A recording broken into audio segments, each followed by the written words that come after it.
Hey guys, welcome back to Out of Ink. I'm Olivia, and I just recently learned that the TMNT series The Last Ronin is getting both a game and a movie, and that got me thinking about it. So, let's talk about it. The concept of The Last Ronin was quite the process. Initially conceptualized back in the late 80s, the early idea of The Last Ronin was developed by Kevin Eastman and Peter Laird as a possible ending for the original run of the Teenage Mutant Ninja Turtles. Since it never really came to be, the early draft was left alone until Tom Waltz, a writer and editor for the IDW TMNT run, approached Eastman about working on the storyline again. And with the glorious art team of Isaac Inisao Escorza, Ben Bishop, and colorist Luis Antonio Delgado, The Last Ronin would finally see the light of day.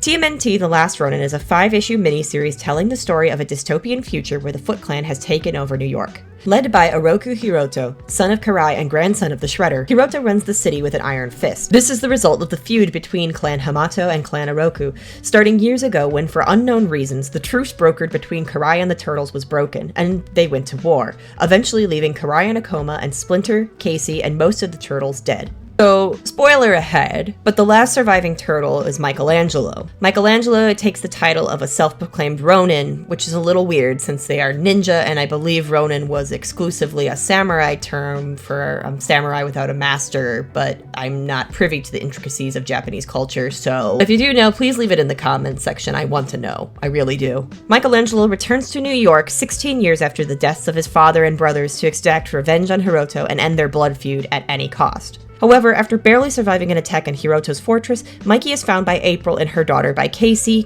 Marie.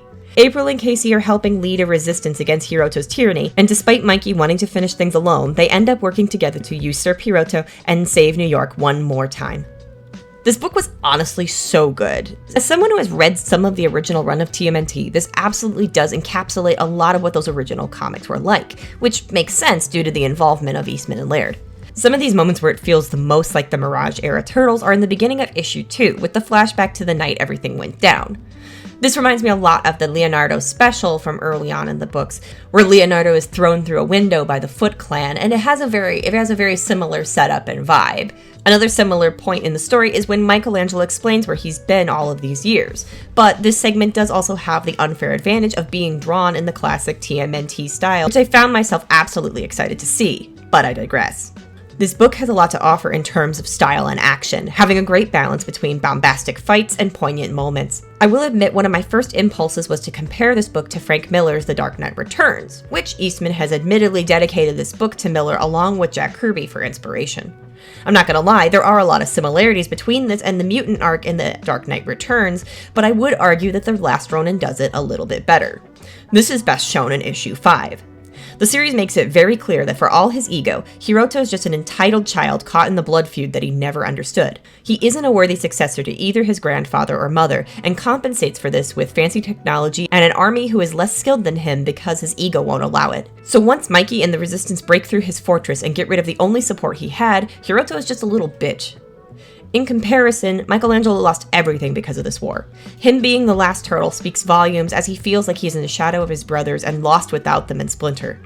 Unlike Hiroto, Mikey believes his life is worth nothing without restoring his family's honor. So the ending rushes headlong into a conclusion because Hiroto was so outclassed by Mikey's skills and resolution, which of course is very similar to the fight with Batman and the mutant leader. Speaking of resolution, my only complaint is that I found the epilogue to be a little bit commercial.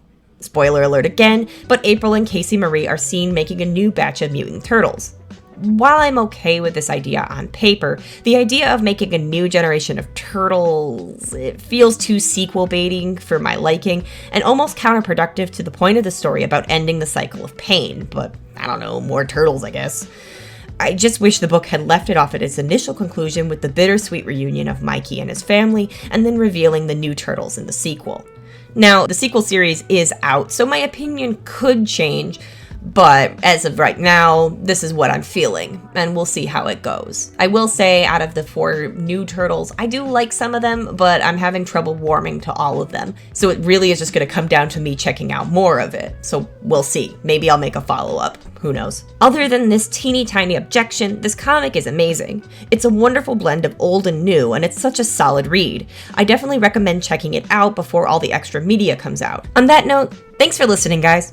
I asked this last Turtles review, but I don't think I remember, so let me know. Who is your favorite Teenage Mutant Ninja Turtle? Let me know who your new favorite Teenage Mutant Ninja Turtle is if you've checked out the universe of The Last Ronin.